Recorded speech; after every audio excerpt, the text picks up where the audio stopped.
Welcome. In this video I will show you what to do if you accidentally switch the language on your Garmin Edge 540 and do not know how to get back the one that you understand. So the solution is pretty simple. All we have to do is just hold down the Options key.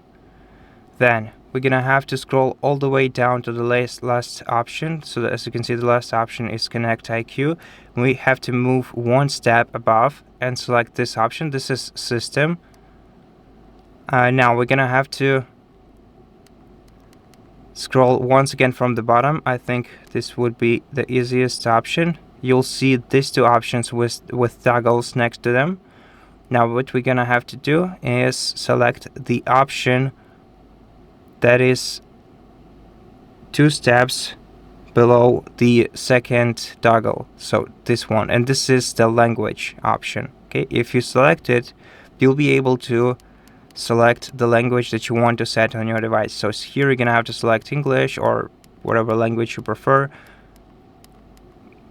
Maybe you actually wanted to use Chinese and I showed it in a wrong order. Okay, so once the language is changed, to change the units, you're gonna have to hold down the Options key,